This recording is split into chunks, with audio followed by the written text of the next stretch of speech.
Hello friends, very very good evening. कैसे हो? Hope करता हूँ आप सब लोग अच्छे ही होंगे। सो फ्रेंड्स, आज की इस वीडियो हम लोग सॉल्व करेंगे कला वर्ग का प्रैक्टिस सेट। पूरे 50 प्रश्नों को हम लोग इस वीडियो में सॉल्व करेंगे। फ्रेंड्स, इस वीडियो में मैंने जितने भी क्वेश्चंस लिए हैं सारे के सारे सिलेक्टेड क्वेश्चंस लिए हैं, यानी कि आज की क्लास से एग्जाम में आपको क्वेश्चन देखने को मिलेंगे। तो पूरी क्लास जरूर देखिएगा। और भी क्लासेस अगर आप लोगों को देखनी है तो आप लोग प्ले लिस्ट में जाइए। प्ले लिस्ट में आपको सारी की सारी क्लासेस देखने को मिल जाएंगी। और अगर आज आप लोग दोपहर वाली वीडियो नहीं देखे हैं तो जाके ज़रूर देखिएगा। स्टडी प्लान वाली वीडियो बहुत ही ज़बरदस्त वीडियो है, वो जाके देखिएगा। ठीक है, यहाँ पे डेली क्लासेस का टाइमिंग आप सब लोग देख सकते हैं। आज की क्लास का सबसे पहला प्रश्न आपकी स्क्रीन पे आ गया है कि आर्थिक दृष्टि से सर्वाधिक विकसित प्राकृतिक प्रदेश है कौन सा। सभी लोग जवाब देने का प्रयास करेंगे। एक क्वेश्चन में आपको मैं 5 सेकंड का समय दूंगा।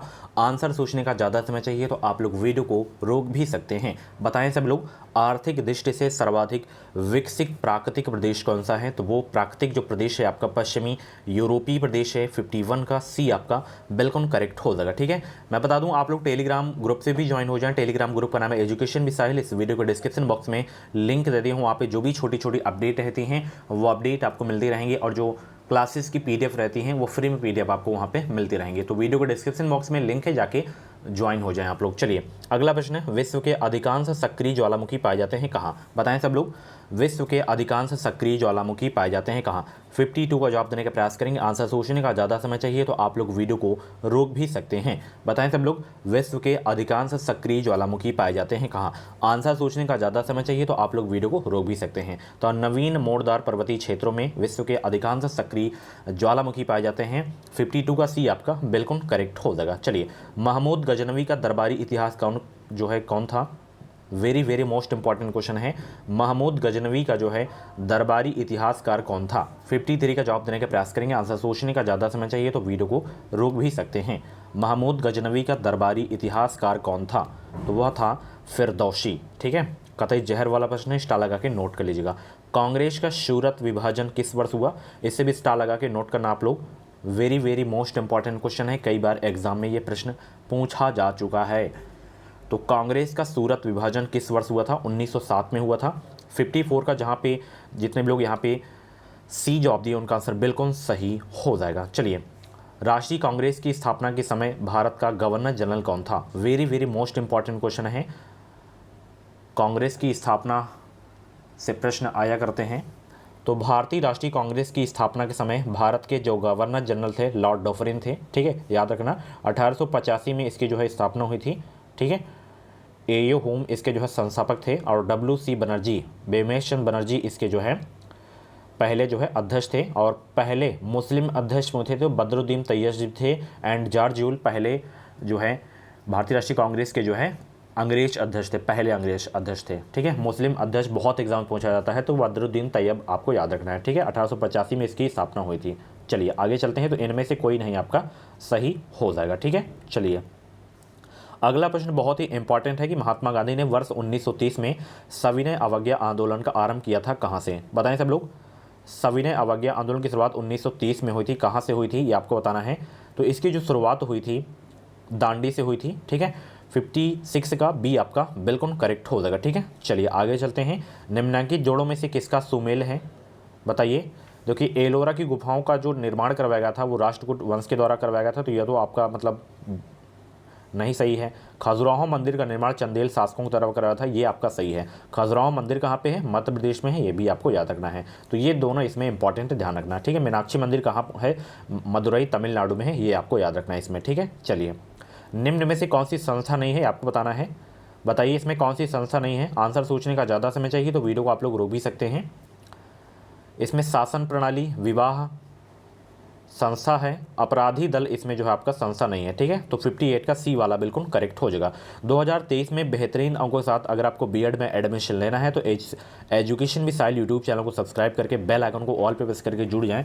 इस चैनल से आपको निश्चित ही मदद मिलेगी। और कल से जो आपकी क्लासेस होंगी बहुत ही ज़बरदस्त क्लासेस होंगी, तो बिल्कुल सब्सक्राइब करके जुड़ जाएँ। इस बार ज़बरदस्त स्कोर करना है। तो चलिए अगला प्रश्न, एक समूह जिससे तुलना करके हम अपनी परिस्थिति की परख करते हैं कहलाता है क्या। बताएं सब लोग, क्या कहलाता है वो। एक समूह जिससे तुलना करके हम अपनी परिस्थिति की परख करते हैं कहते हैं क्या।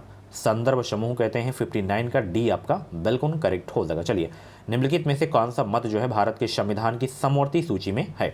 समवर्ती सूची लिया कहाँ से गया है? ऑस्ट्रेलिया से लिया गया है। ये भी आपको याद रखना है, जो संविधान के स्रोत हैं उनसे प्रश्न पूछ लिए जाते हैं। आप लोग बताइए मौलिक कर्तव्य कहाँ से लिया गया है? मौलिक कर्तव्य कहाँ से लिया गया है? समवर्ती सूची तो ऑस्ट्रेलिया से लिया गया है। देखिए, जनसंख्या नियंत्रण और परिवार नियोजन, यह समवर्ती सूची में है संविधान की, ठीक है। 60 का ए आपका बिल्कुल करेक्ट हो जाएगा, ठीक है। चलिए आगे चलते हैं। भारतीय संविधान के अनुच्छेद 352 के अनुसार राष्ट्रीय आपात की घोषणा निम्नलिखित में से किन परिस्थितियों में की जा सकती है? कतई जहर वाला प्रश्न है। आर्टिकल 352 यानी कि अनुच्छेद 352 का संबंध राष्ट्रीय आपात से है। ये कब घोषणा की जा सकती है? राष्ट्रपति के द्वारा की जाती है।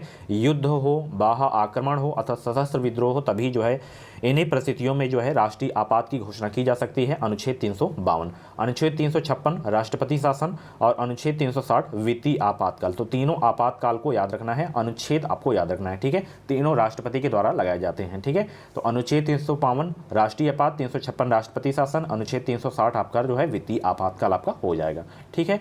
चलिए आगे चलते हैं। सर्वसम्मति से निर्वाचित भारत के राष्ट्रपति थे कौन? सर्वसम्मति से निर्वाचित भारत के राष्ट्रपति थे कौन? क्लास हेल्पफुल लगे तो प्लीज़ वीडियो को लाइक ज़रूर कर दिया करो, ताकि मैं मोटिवेट हूँ और भी ज़बरदस्त क्लासेस में आप लोगों को ऐसे ही डेली लाता रहूँ। सर्वसम्मति से निर्वाचित भारत के राष्ट्रपति थे कौन? डॉक्टर संजीव रेड्डी थे, ठीक है। नीलम संजीव रेड्डी।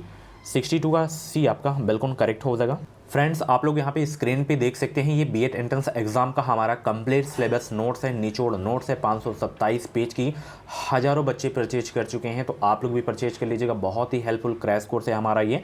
इसमें आपको सभी सब्जेक्ट के जितना भी सिलेबस है बीएड एंट्रेंस एग्जाम का पूरा सिलेबस कंप्लीट किया गया है। टॉपिक वाइज 5000 से ज़्यादा इंपॉर्टेंट क्वेश्चन देखने को मिल जाएंगे ये सभी वर्गों के लिए। इसमें आपको 10 ईयर के प्रीवियस ईयर के क्वेश्चन भी देखने को मिल रहे हैं। जितने भी इंपॉर्टेंट बुक्स होती हैं उनका ये निचोड़ नोट्स है, शॉर्ट नोट्स हैं, तो तैयारी में बहुत ही हेल्प करेगा। इसे तैयार करने के बाद सरकारी सीट के नज़दीक आ जाएंगे, एग्जाम अच्छे नंबरों से आपका निकलेगा। एग्जाम मतलब निकलेगा नहीं, केवल अच्छे नंबरों से निकलेगा। तो वीडियो को डिस्क्रिप्शन बॉक्स में लिंक है, इसका जो प्राइस रखा गया है 149 रुपये रखा गया है। वीडियो को डिस्क्रिप्शन बॉक्स में लिंक है, परचेज कर लें। हज़ारों बच्चे परचेज कर चुके हैं, तो आप लोग भी परचेज कर लीजिए। वीडियो का डिस्क्रिप्शन बॉक्स में लिंक है। अगला प्रश्न यहाँ पे देख सकते हैं, निम्नांकित में से किन में बहुपति विवाह की प्रथा प्रचलित है? बताएं सब लोग। 63 का राइट आंसर क्या हो जाएगा?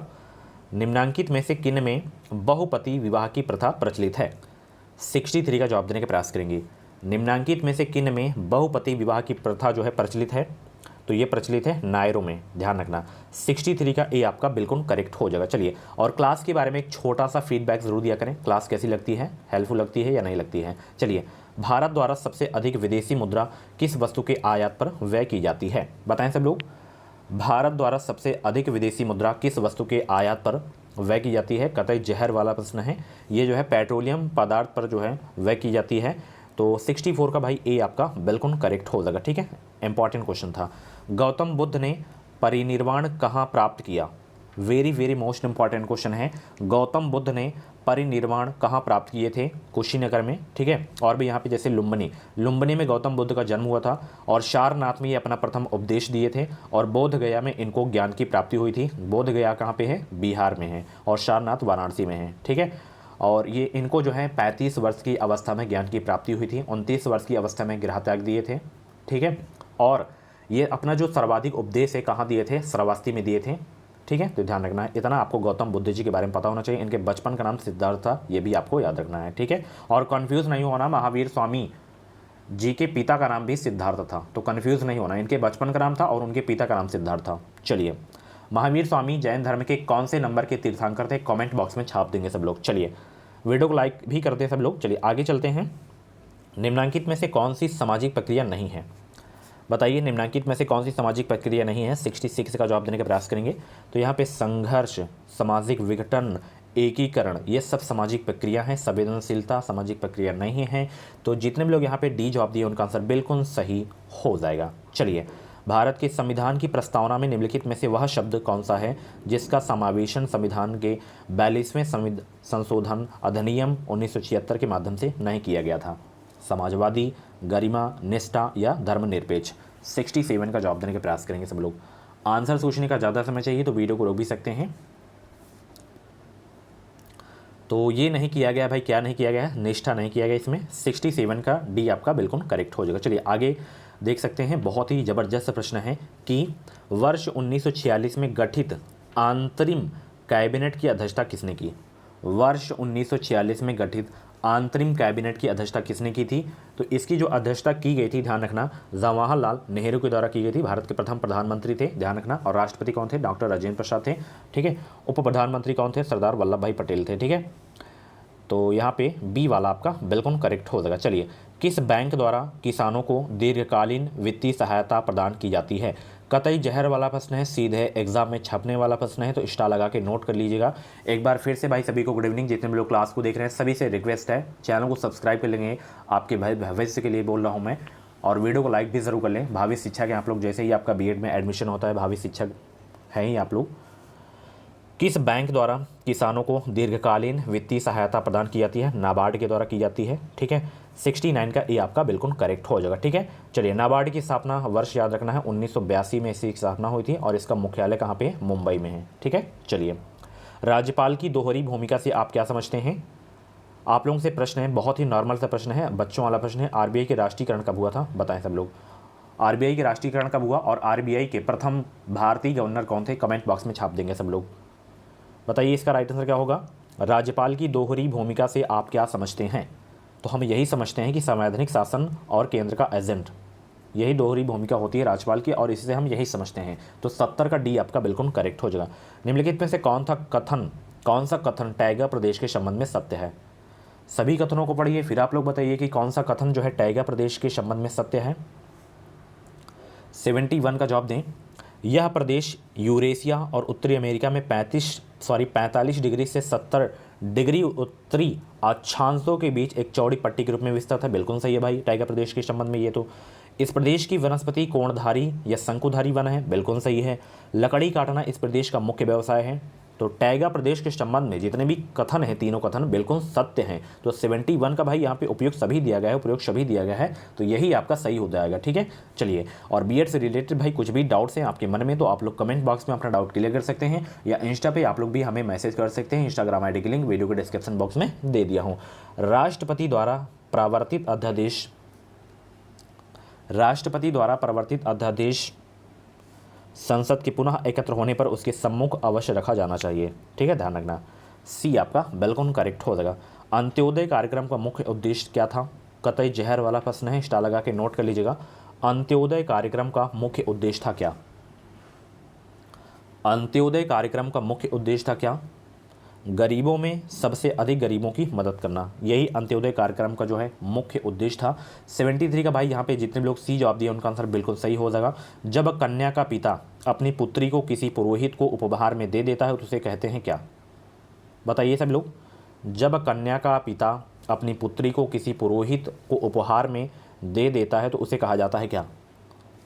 दैव विवाह कहते हैं। क्या कहते हैं, दैव विवाह कहते हैं। 74 का ए आपका बिल्कुल करेक्ट हो जाएगा। शेर शाह के भूराजस्व व्यवस्था के संदर्भ में क्या सही नहीं है। शेर शाह के भूराजस्व व्यवस्था के संदर्भ में क्या सही नहीं है। भूराजस्व की दर उपज का 1/6 भाग तय किया गया है, बिल्कुल गलत है, यही आपका सही नहीं है भू राजस्व व्यवस्था के संदर्भ में शेर शाह के, ठीक है। 75 का डी आपका बिल्कुल सही हो जाएगा। बिल्कुल आपके जो और भी जो सही हैं आपके इसमें ABC वाले, ठीक है। चलिए, पृथ्वी के कोर में किस तत्व की प्रधानता होती है। कतई जहर वाला प्रश्न है, सभी लोग जवाब देने का प्रयास करेंगे। पृथ्वी के कोर में किस तत्व की प्रधानता होती है। पृथ्वी के कोर में किस तत्व की प्रधानता होती है। लोहा एवं निकेल तत्व की प्रधानता होती है पृथ्वी के कोर में। 76 का डी आपका बिल्कुल करेक्ट हो जाएगा। आगे चलते हैं। 19वीं सदी के उत्तरार्ध में नव हिंदूवाद के सर्वश्रेष्ठ प्रतिनिधि थे कौन। 19वीं सदी के उत्तरार्ध में नव हिंदूवाद के सर्वश्रेष्ठ प्रतिनिधि थे कौन। स्वामी विवेकानंद जी थे। 77 का बी आपका बिल्कुल करेक्ट हो जाएगा। अशोक के शिलालेखों की क्या लिपि है। अशोक के शिलालेखों की क्या लिपि है। 78 का जवाब देने का प्रयास करेंगे। आंसर सोचने का ज़्यादा समय चाहिए तो आप लोग वीडियो को रोक भी सकते हैं। अशोक के शिलालेखों की क्या लिपि थी, ब्राही लिपि थी, ठीक है। और बी वाला आपका बिल्कुल करेक्ट हो जाएगा, ठीक है। चलिए, पंजाबी भाषा गुरुमुखी लिपि से संबंध हो जाएगा, ठीक है, बहुत इंपॉर्टेंट है। वायुमंडल जो है मुख्यतः गर्म होता है किससे, किसके द्वारा या किससे वायुमंडल मुख्यतः गर्म होता है, ये आपको जवाब देना है। 79 का राइट आंसर बताने का प्रयास करेंगे। आंसर सोचने का ज़्यादा समय चाहिए तो वीडियो को रोक भी सकते हैं। तो वायुमंडल मुख्यतः जो गर्म होता है वो पृथ्वी से विकिरण द्वारा गर्म होता है। 79 का बी आपका बिल्कुल करेक्ट हो जाएगा। चलिए, तवा किसकी सहायक नदी है? कतई जहर वाला प्रश्न है, स्टार लगा के नोट कर लीजिएगा। तवा किसकी सहायक नदी है? तो तवा देखिए नर्मदा की जो है सहायक नदी है। ठीक है, चलिए इससे 80 का जो है आपका ए वाला बिल्कुल करेक्ट हो जाएगा। हम्पी के विट्ठल स्वामी मंदिर का निर्माण किसने करवाया? Very very most important question है। हम्पी के विट्ठल स्वामी मंदिर का निर्माण किसने करवाया? अगर आप लोग मेरी टॉपिक वाइज वाली क्लास नहीं देखे हैं तो प्ले लिस्ट में जाइए, आपको सारी की सारी क्लासेस देखने को मिल जाएंगी। प्रीवियस ईयर पेपर्स की वीडियोस भी आपको मिल जाएंगी।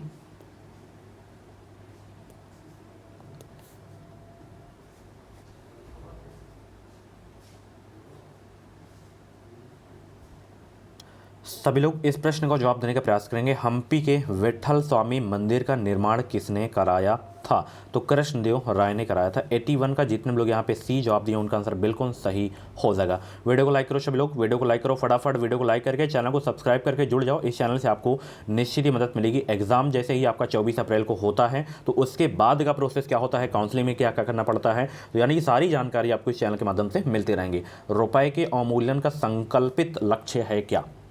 रुपए के अवमूल्यन का संकल्पित लक्ष्य है क्या? तो ध्यान रखना ये सभी लक्ष्य है। निर्यात को बढ़ावा देना, बढ़ते आयात को रोकना, विदेशी विनिमय की प्राप्ति, ये सभी लक्ष्य हैं। रुपए के अवमूल्यन का संकल्पित लक्ष्य जो है आपका सभी हो जाएगा। 82 का डी आपका बिल्कुल करेक्ट हो जाएगा। भारत और चीन की उत्तर पूर्वी सीमा का सीमांकन कौन सी रेखा करती है? बच्चों वाला प्रश्न है, मैकमोहन रेखा। रेड क्लिफ, इंडिया और पाकिस्तान। ठीक है, तो इसका जो है भाई बी वाला आपका बिल्कुल करेक्ट हो जाएगा। चलिए, किस पंचवर्षीय योजना का मुख्य उद्देश्य जो है आर्थिक आत्मनिर्भरता था? जैसे गरीबी हटाओ का नारा जो है किस पंचवर्षीय योजना में दिया गया था? 5वीं पंचवर्षीय योजना में दिया था। जो पहली पंचवर्षीय योजना थी किस मॉडल पर आधारित थी? हैरोल्ड डोमल मॉडल पर आधारित थी। दूसरी पंचवर्षीय योजना पीसी महालनोबिस मॉडल पर आधारित थी। ठीक है, तो किस पंचवर्षीय योजना का मुख्य उद्देश्य जो है आर्थिक आत्मनिर्भरता था? तो ये था चतुर्थ योजना का। ठीक है, और 12वीं पंचवर्षीय योजना का जो है काल याद रखना है आपको, 2012 से 17। ठीक है, चलिए, वह विचारक जिसने राजनीति को दर्शन अनुसार समझाने का प्रयास किया था निम्न है कौन? देखिए काल याद रखना है, काल से प्रश्न आते हैं एग्जाम में। पंचवर्षीय योजना से अगर पूछा जाता है तो काल का ही ज़्यादा पूछा जाता है कि इनमें से बताइए कौन सा गलत है। तो जब पता रहेगा कि पहली पंचवर्षीय योजना का काल इतने से इतना था, दूसरी का इतने से इतना था, तीसरी का इतने से इतना था, तो याद रखिएगा, क्योंकि सब 5 वर्ष की नहीं थी, कुछ कम भी थी, तो उनको आगे पढ़िए आप लोग। मैं पढ़ा भी चुका हूँ, नहीं तो गूगल बाबा जिंदाबाद, वहाँ से आप लोग देख सकते हैं। बुक्स हैं तो बुक्स का हेल्प ले सकते हैं। तो यहाँ पे प्लेटो, वह विचारक जिसने राजनीति को दर्शन अनुसार समझाने का प्रयास किया था, कौन है? प्लेटो हैं। चलिए, निम्नलिखित विचारक समूह आदर्शवादी हैं कौन? बताइए सब लोग, निम्नलिखित विचारक समूह आदर्शवादी हैं कौन? तो वो हैं आपके कांट और हीगल। 86 का डी आपका बिल्कुल भाई करेक्ट हो जाएगा। चलिए, संप्रभुता के सिद्धांत का निम्नलिखित में से किसके उत्थान में ऐतिहासिक संबंध है? संप्रभुता के सिद्धांत का निम्नलिखित में से किसके उत्थान में ऐतिहासिक संबंध है? निरंकुश राजतंत्र का। ठीक है, 87 का बी आपका बिल्कुल करेक्ट हो जाएगा। एकत्व कानूनी संप्रभुता की निम्न में से एक विशेषता नहीं है, कौन सी? बताएं सब लोग, एकत्व कानूनी संप्रभुता की निम्न में से एक विशेषता नहीं है, पृथक्करणित्व नहीं है आपकी। ठीक है, चलिए आगे चलते हैं। रेडक्लिफ ब्राउन ने लघु समुदाय की किन विशेषताओं का उल्लेख किया है? स्वावलंबन, समझौता, भिन्नता एवं लघुता, सभी विशेषताओं का उल्लेख किया है। डी आपका बिल्कुल करेक्ट हो जाएगा। सीमिल ने समूह के निम्न में से किस रूप का वर्गीकरण किया है? और जब भी आप लोग मेरी क्लास देखा करें तो पूरी क्लास ज़रूर देखा करें आप लोग। 90 का जवाब दें। सीमिल ने समूह के निम्न में से किस रूप का वर्गीकरण किया है? स्थायी व अस्थायी का। ठीक है, चलिए 90 का बी आपका बिल्कुल करेक्ट हो जाएगा। समाज में पाई जाने वाली शावयवी एकता तथा यांत्रिक एकता का अंतर प्रक्रियात्मक स्तर पर किस समाजशास्त्री ने स्पष्ट किया था? बताएं, किस समाजशास्त्री ने स्पष्ट किया था? इमाइल दुर्खीम ने। ठीक है, चलिए बी आपका बिल्कुल करेक्ट हो जाएगा। वे नेता जो अपने कर्मचारियों की आवश्यकताओं से लगाव महसूस करते हैं, टीम कार्य के निर्माण की चेष्टा करते हैं, मनोवैज्ञानिक समर्थन देते हैं, निम्न में से क्या कहते हैं उन्हें? तो ध्यान रखना क्या कहते हैं? दूसरों का ध्यान रखने वाले नेता कहते हैं। तो 92 का बी आपका बिल्कुल करेक्ट हो जाएगा। वीडियो को लाइक कर दो जितने भी लोग क्लास को देख रहे हो। चलिए, स्नेह पाने की भूख एक तरह का अपर्याप्तता का रोग है, यह उक्ति किसकी है? तो यह उक्ति जो है अब्राहम मैस्लो की है। 93 का सी आपका बिल्कुल करेक्ट हो जाएगा। चलिए, कौन सा एक सही क्रम है बताइए इसमें, कौन सा एक सही क्रम है इसमें? तो ये वाला कथन सही है, मतलब यही वाला आपका सही क्रम है। पूर्ण संकेतन, संचयन, पुनः प्रत्याहन। ठीक है, चलिए आगे चलते हैं। फटाफट क्लास को एंड करते हैं। सृजनात्मक चिंतन के रूप में उद्भावन की प्रक्रिया में सम्मिलित होती हैं। और कल से मैं बता दूं बहुत ही ज़बरदस्त क्लासेस आएंगी, तो चैनल को सब्सक्राइब कर लीजिएगा, एक भी क्लासेस आपसे मिस ना हो। बेल आइकन को ऑल पे प्रेस कर लीजिएगा। चलिए 95 का जवाब दें। सृजनात्मक चिंतन के रूप में उद्भावन की प्रक्रिया में सम्मिलित होती है क्या? अचेतन चिंतन प्रक्रिया सम्मिलित होती है। 95 का सी आपका बिल्कुल करेक्ट हो जाएगा। राधा कृष्णन के अनुसार जीवन का लक्ष्य है क्या? राधा कृष्णन के अनुसार जीवन का लक्ष्य है क्या? अंतर्दृष्टि इसका जीवन का लक्ष्य है। ठीक है, चलिए, कौन सा युग में सुमेलित नहीं है? वेदांत दर्शन इसमें नहीं है, बाकी सभी आपके सुमेलित हैं। ठीक है, चलिए आगे चलते हैं। बुद्धि में ऐसा कुछ नहीं है जो कि पहले संवेदनाओं में नहीं था, सिवाय स्वयं बुद्धि के। उपरोक्त कथन किसके ज्ञान सिद्धांत का संकेत करती है? लॉक का। ठीक है, चलिए इसमें बताइए, सुमेलित करना है आपको। तो ये बिल्कुल सामने सामने लिखा हुआ है, एक तरफ दार्शनिक सिद्धांत, तो बिल्कुल सामने सामने लिखा हुआ है, इनको नोट कर लीजिएगा। सत्यमेव जयते वर्णित है कहाँ? सत्यमेव जयते ये मुंडको उपनिषद में है। ठीक है, कतई जहर वाला प्रश्न था ये। सो फ्रेंड्स, ये थी आज की कलवर की स्पेशल क्लास। कैसी लगी क्लास कमेंट बॉक्स में अपना जो है फीडबैक ज़रूर दीजिएगा। और 50% में से आपके जितने भी प्रश्न सही हुए हों कमेंट बॉक्स में नाम भी स्कोर भी ज़रूर देगा। ठीक है, और PDF आपको टेलीग्राम पर मिल जाएगी, ज्वाइन हो जाएं। टेलीग्राम चैनल का नाम है एजुकेशन विद साहिल। तो क्लास कैसी लगी एक छोटा सा फीडबैक ज़रूर दीजिएगा। वीडियो को जितने भी लोग देख रहे हैं तो सभी लोग वीडियो को लाइक कर देना, शेयर कर देना, और कुछ भी डाउट से कमेंट बॉक्स में डाउट क्लियर करना, और स्कोर अपना ज़रूर बताइएगा 50 में से जितने भी प्रश्न आपके सही हुए हों। ओके, तो चलिए मिलते हैं अगली क्लास में। Thank you so much. और भी क्लासेस आपको प्ले लिस्ट में देखने को मिल जाएंगी। Thank you so much, thank you, thanks for watching.